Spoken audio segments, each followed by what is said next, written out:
বাড়িতে মেহমান আসতেছে আর তাদের জন্য দুপুরে রান্না বান্না করতেছি। পটল দিয়ে আলু ভাজি করতেছি, আর হলো পেঁপো দিয়ে গরুর মাংস রান্না করতেছি, আর ইলিশ মাছ দিয়ে পটল আলু দিয়ে রান্না করব। আসসালামু আলাইকুম, সবাই কেমন আছেন? আলহামদুলিল্লাহ, আমি অনেক অনেক ভালো আছি। আমরা গতকালকে রাজশাহী থেকে এসেছি। এসে সকালবেলা ফোন দিয়ে বলতেছে যে তোমাদের বাসায় আমরা আসতেছি, মেহমান আসতেছে আমাদের বাসায়, আমার ভাসুরের ছেলে আসতেছে, আর তার জন্য আজ দুপুরে রান্না বান্না করতেছি। এই যে পটল দিয়ে আলু ভাজতেছি, আর এইভাবে পটল দিয়ে আলু ভাজলে না ভীষণ ভালো লাগে। আমার ছোট আম্মা যান, বড় আম্মা যান খুব পছন্দ করে এইভাবে পটল ভাজি করলে, আলু ভাজি করলে। আর এভাবে ভাজি করে দিলে ওর কোনো কথাই নেই, মাছ মাংস ছাড়া এভাবে পটল আলু ভাজি করে দিলে ওরা নিমিষেই ভাত খেয়ে ফেলে। এই তো আমার পটল ভাজি হয়ে গেছে, এখন আমি পটল ভাজিটা নামিয়ে নেব। আর এই তেলের মধ্যে এই কড়াইতে আমি মাছটা রান্না করে নেব। আর গত ভিডিওতে আমি ইলিশ মাছে জিরার গুঁড়া দিয়েছি।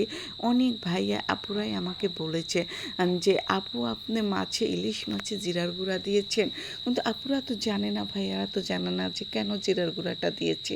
ওই মাছটা কেমন যেন ছিল, এই জন্য ওই মাছে আমি একটু সামান্য পরিমাণ জিরার গুঁড়া দিয়েছি। তাছাড়া আমি ইলিশ মাছে আমি জিরার গুঁড়া দেই না। আর এই যে আমার মাছটা কিন্তু কষানো হয়ে গেছে, আমি মাছের মধ্যে পানি দিয়ে দিচ্ছি। আর মাছটা বেশি ঝোল ঝোল করবো না, মানে গাও রসা ঝোল করব। আর এর মধ্যে সামান্য পরিমাণ ওই যে কাঁচামরিচ দিয়ে দিলাম কয়েকটা। আর আমার মাছ রান্নাটা হয়ে গেছে, এখন আমি কিন্তু নামিয়ে নিচ্ছি। এই তো আমার ইলিশ মাছটাও রান্না হয়ে গেছে, পটল দিয়ে আলু ভাজিও হয়ে গেছে। এখন আমি গরুর মাংস রান্না করব। তার জন্য যে সম্পূর্ণ ময় মশলা দিয়ে দিচ্ছি। আর গরুর মাংসটা রান্না করব পেঁপো দিয়ে গরুর মাংস রান্না করব। আর পেঁপো দিয়ে গরুর মাংস রান্না খেতে কোন কোন আপুরা পছন্দ করেন ভাইয়ারা বলবেন তো, আমাকে কমেন্ট বক্সে জানিয়ে দিবেন। আমার কিন্তু ভীষণ ভালো লাগে পেঁপো দিয়ে গরুর মাংস খেতে, কিন্তু আমাদের আম্মাজান দুটা পছন্দ করে না। আমার আম্মাজান দুটাই হলো আলুখোর, তার আলু হলে কোনো কথাই নেই, আপনার মাছ মাংস ছেড়ে আলু দিয়ে খাওয়া শুরু করে দিবে। আর এই দেখুন আমার ছোট আম্মাজান কি করেছে, ওকে আপু মানে আনতে বলেছি, পেঁপো ভাজি করব আনতে বলেছি, আরও আনতে লেগে সম্পূর্ণটাই ফেলে দিয়েছে। কি করার, ছোট মানুষ তো ফেলে দিয়েছে, আর কিছু করার নেই। আলু মানে পেঁপো ভাজিটা আর করতে পারলাম না।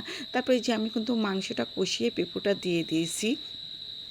তারপর পেঁপোটা কষানোর পর আমি কিন্তু এই যে পরিমাণ মতো পানি দিয়েছি, যাতে মাংস পেঁপোটা সেদ্ধ হয়ে যায়। এই যে আপু ভাইয়াদের বলছি, আমার রান্না যদি কোনো ভুল ত্রুটি হয়ে থাকে তাহলে কমেন্ট বক্সে জানিয়ে দেবেন, কোনো সমস্যা নেই।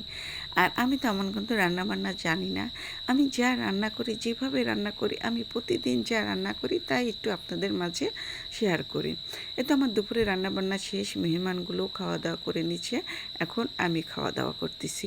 আর মাংসটা যে এত মজা হয়েছে, পেঁপো দিয়ে রান্না করছি, আর হলো ভাজিটা অনেক মজা হয়েছে, ইলিশ মাছ রান্নাটাও দারুণ হয়েছে। আজ এই পর্যন্তই, আল্লাহ হাফেজ।